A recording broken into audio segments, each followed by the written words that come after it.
Hello, welcome back. Today I have the long overdue review of the Nikon F100. Let's take a look. Hi, Matt Osborne here. So yes, today we're looking at the Nikon F100 35mm film camera. Give you a quick close-up. Now if you didn't know any better, you'd probably think this is just the front of a brand new Nikon DSLR camera. And in most cases it pretty much is a DSLR camera, except instead of having an LCD display on the back, you have your back door for loading your film. So as I understand it, the Nikon F100 followed the Nikon F90X and was in production from 1999 to 2012. Now to put this into some context, I bought my brand new Nikon D800 in May 2012. I remember because I had to buy it on pre-order. At the time I was using that as my main camera for wedding photography before getting into Leica. So this was still being made when they released the Nikon D800. That gives you some idea of how modern this camera is and how different it is from all my other film cameras. Only yesterday I was using my 1930s Leica 1 Barnett camera. So 1930s and potentially 2012 if this was one of the latest models. So this is as new as it gets for me in terms of film cameras, the extreme, and then the other extreme is kind of my vintage Barnett cameras. But basically this is a really modern camera in film camera terms. The Nikon F100 was in production at the same time as my Nikon F5. If you've not seen that video, I can try and link it below. That's a bit of a tank of a camera and I'll talk about that later on in this video. Following the Nikon F5 was also the Nikon F6. This is kind of a stripped down version of a Nikon F5. You could think of it as a mini F5 with the majority of the same functions, but in a much smaller, lighter body. The body is said to be magnesium alloy, the same as I believe the Nikon F5, but unlike the Nikon F5, this contains a lot more plastic, so overall it's a much lighter camera. Because the Nikon F100 was on sale at the same time as the F5, the Nikon F5 was kind of the top of the range camera for the professionals or aimed at the professionals. And then the F100 was sold at a cheaper price point for the kind of the next level down in the market. The same as Nikon do now with their flagship Nikon cameras and then the slightly cheaper models. Normally the slightly cheaper models such as the F100 give you 95% of the functionality of the top one, but maybe slightly less tough, usually lighter, smaller and at a lower price tag. Now, as I'm normally used to reviewing vintage cameras that have maybe 3 or 4 functions, cameras such as the F100 are a bit kind of outside of my comfort zone in terms of I use so few functions on these cameras. I'm not in a great position to tell you every button because I just don't know them and I don't use them. Same as my Nikon F4 video and Nikon F5 video. So this is more of a quick overview of the real basics that's important to me. If you look on the top plate of the camera, there is an LCD display, the same as on the Nikon F5. And unlike the Nikon F4, you have no shutter speed manual dial to use if you wanted to use one. If you've ever used a modern Nikon DSLR camera, it's pretty much the same in terms of you half press the shutter, you'll see your shutter speed, your aperture, your battery, all the information on the top display. Because the lens I'm using here is a Nikkor G lens, G series, there's no aperture ring, so you're also controlling your aperture on the top plate as well. If you roll the top dial where you can see my finger moving, you can change your aperture like so. And then if you move the rear dial, you'll change your shutter speed. So super duper easy. It doesn't get much easier. This is obviously a 35mm film camera with autofocus, autofilm advance and autofilm rewind. So when you're loading your film, you just pop the back by pressing the side. Then I won't dwell on this because it looks the same as every other Nikon camera inside. But you load your film cassette here, you drag your film leader across to the red mark, close the back, press your shutter. That will auto advance your film and then you're ready to go. Unlike some of the other Nikons, this is a fixed prism design camera, so you cannot remove the prism, but it gives you a 96% viewfinder coverage and it has a built-in diopter, as you can see here, as shown in the last video, which was talking about diopters that fit on some of these cameras. Because this camera's got a built-in diopter, -3 to +1, you don't need any additional attachments. Your light meter is on the side of the prism. You've obviously got matrix metering, center weighted and spot. I tend to use spot metering personally because I'm used to metering by hand, so spot's the next best thing for me. In terms of the shutter speed, the F100 will give you 30 seconds right through to 1/8,000th of a second. So the same as the Nikon F5. And then it has a flash sync speed of 1/250, which is really good if you're doing flash photography, especially if you're mixing, say, daylight and strobes, which I used to do a lot of in the past. The Nikon F100 is powered by 4 AA batteries. They're just in the battery grip. If you want more power, you can also add a battery grip to the bottom of the camera, the same on most of the Nikon cameras, and that will give you a camera that looks deeper and closer looking to the Nikon F5 or Nikon F4 with battery grip. And also if you're using longer, heavier lenses, telephoto lenses, if you've got an extra battery grip, it adds a bit of weight to the body and the camera feels a bit more stable. It gives you just a bit more stability. Talking of lenses, the Nikon F100 is really good in that it works with Nikkor D lenses, G lenses, VR lenses, which are all autofocus lenses, but then it'll also meter with AI and AIS lenses. So some of the cheaper Nikon cameras don't meter with older lenses, or they work with old lenses but don't work with new lenses. So the F100 is really good if, like me, you like playing with pre-AI, AI, AIS, D and G lenses. So that's really useful if you've got multiple lenses. As somebody that owns and has used the Nikon F4 and Nikon F5, this is a much lighter setup. You can really feel the difference in your hand. If you look at body only weight, including batteries, because you need the batteries to use the camera, 879 grams, which is 31 ounces.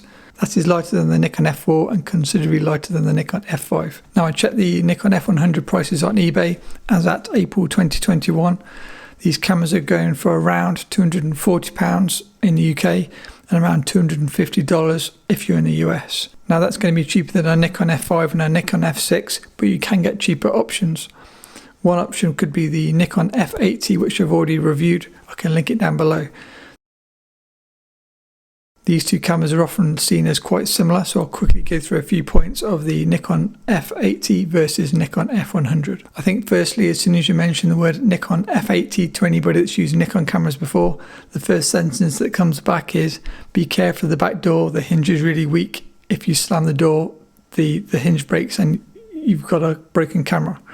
So that seems to be a real weakness of the Nikon F80.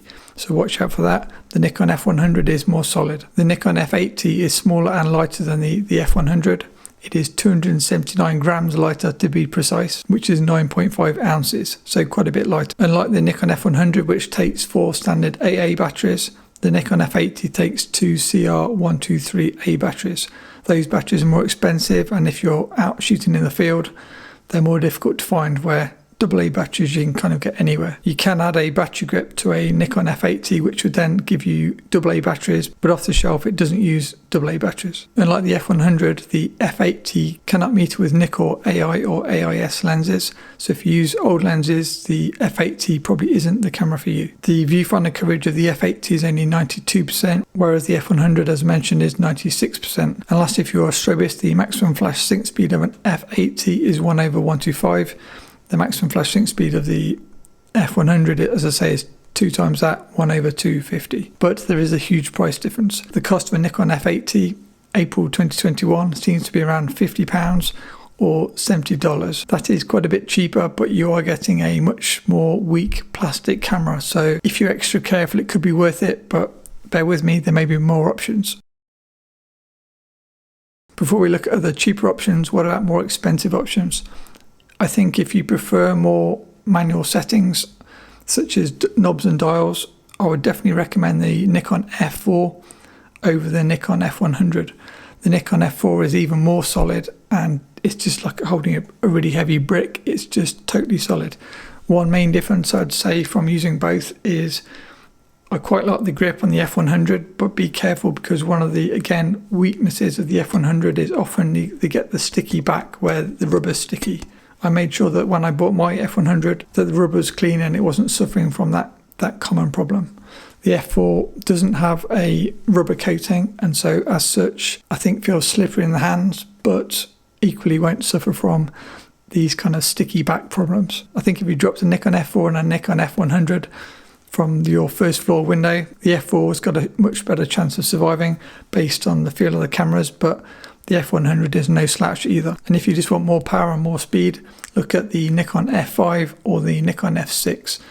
The Nikon F5 is the biggest of these cameras by quite a margin, and the F6 is closer looking to the F100 in terms of that it doesn't have the extra battery grip that the F5 has. Advantages of the top of the range F5 and F6 is you've got 100% viewfinder coverage. So if you like to carefully compose and see the full viewfinder, the F5 and F6 are better suited because 100% coverage versus 96% coverage. And before I go into another autofocus camera option, you also have manual focus Nikon cameras, of course. So cameras like the Nikon FM, FE, FE2, FM2, FM3A. Those cameras are all really nicely made, but obviously you don't have autofocus and you cannot use G lenses on these older cameras. They are pretty much manual cameras with light meter. If you want to go even cheaper and full manual, look at the Nikon FG20 or the Nikon FG. I really enjoy using the Nikon FG20. The FG20 is really stripped down and offers really minimal kind of options, but I'm almost more comfortable with this from using all my vintage cameras where you don't have all these million options. So I really enjoyed the small size and the lightweight of the FG20. Okay, and lastly, so I haven't been delaying this video for what seems like months just to annoy you guys. I was waiting to get another camera so I could see how it compared. So another option I wanted to try before making this video was another autofocus body, and that is a Nikon F501. Now I really like the option of manual controls. One thing I didn't like on the F100 is it has no manual rewind option, and I guess also no shutter speed dial, things like that. So the F4 is better in that regard, but the F4 is still a bit of a tank. It's quite a heavy camera, so I wanted something slightly smaller. So I looked at a lot of the mid-range Nikon bodies that were made over the years, and on paper the best one for my taste seems to be the Nikon F501 if I want to use autofocus lenses. The reason for that is the Nikon F501 has proper, as I see it, shutter speed dial, and it also has manual rewind crank. Now I do note this rewind crank is bent, but it still works. I've actually got my test roll still on the camera, so I'll post some examples to Flickr when I get a chance, and then I'll probably decide whether to keep the camera or not. I guess full disclosure, after getting the Nikon F100, I decided to sell the Nikon F80 because it was too automated. And now, after getting the Nikon F501, I still prefer manual cameras. So I'm really tempted to go down that full purist route and sell both the Nikon F100 with the Nikkor 51.4 G lens, which I bought all boxed and everything.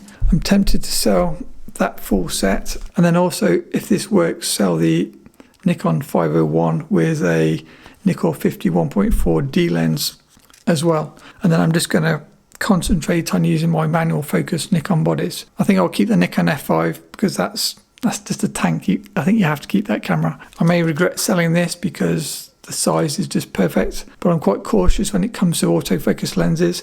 I'd much rather do it myself. If you're on the fence between these two particular cameras, just because I happen to have these two cameras, and the F80 and the F100 have much better autofocus than this older body, but this older F501 is much more solid than the F80. This, to my mind, is much better built than the F80 and would last a lot longer from just kind of feeling it. It feels like kind of a mini F4. I actually got this one because it's a modified one, so it takes 4 AA batteries across the bottom plate. That's an optional extra, so the standard one takes 4 AAA batteries. But I thought it's more useful to have 4 AA batteries, so I've got the 4 AA battery option. Everything seems to work perfectly, except you've got to be a bit careful with your rewind crank. So the F501 is another option if you're going down the autofocus body route. Obviously there's also the Nikon 301, there's also the Nikon 801, but I wanted the manual rewind. That's why I pinpointed this one after doing quite a bit of reading. And then there's also all the other Nikon bodies, so it is worth doing a bit of reading before deciding which camera you want. I'm not an expert, but F65 is there, the F70, F80, F90, F55. Is that right? I'm not really a Mr. Nikon guy. I just enjoy using some of my old Nikon lenses on small Nikon bodies. Oh yes, and the cost of the 501, to give you an idea, you would expect the F80 to be more expensive, being a more modern body, and it looks, see the video, but it looks much more like an F100. Looks more modern, looks more DSLR-like. So bear in mind that the F80 only costs £50, and this costs £65, which is around $80 for the body only average price. So that just shows that this camera is built, in my mind, to a better spec than the F80 and will probably outlast the F80. I think in summary, if you enjoy using modern Nikkor lenses such as the G range and you enjoy autofocus, and especially if you use Nikon DSLR cameras, I think the Nikon F100 is absolutely perfect as a starter film camera for any of you coming from a Nikon DSLR and want to use your existing G lenses on a autofocus, very modern film body. It might sound dumb to many of you, but this is just too automated for me. I enjoy using vintage cameras, so this is like using a brand new Nikon, which I don't really want to do. So for that reason, that's probably why I'm going to sell it. But for all of you that love modern cameras, this is, as I say, almost as modern as you can get for a film camera with autofocus. Lastly, just to finish, I'll show you some portraits shot with the Nikon F100. I've only had a chance to process a few of the film scans, but these were all shot with the Nikon F100, and I think with the 50mm f1.8 G lens as seen in this video, shot at around f2 to get a nice balance of sharpness and shallow depth of field. Now the good news is, to all of you patrons, I recorded a full length, you could almost call it feature film, of some of the girls in these photos. So patrons, hopefully next week I'm going to post maybe a 30-minute, maybe even longer video. I need to cut it down. It was just recording as I was working behind the scenes. So you'll see me in action photographing the models. You'll see the models in the studio in their different outfits. You'll see me explaining my lighting. You'll see me talking about the cameras I was using, the same as I do on my normal Patreon model videos. But the main difference is some of the model videos are much shorter and the girls just kind of talk on camera. Where in this one, I had rolling footage and it was an all-day shoot. So there's a lot of footage for me to kind of cut down. Obviously, you don't want to see people drinking tea and things, so I need to chop it down a bit. But if you want to see what I get up to, that's the best way to do it. I can't remember if I've already said it. If you enjoyed this video, please hit the like button. Feel free to subscribe below to see more videos. And as always, a big thank you to my patrons. That's it for today, and see you in the next video. Bye.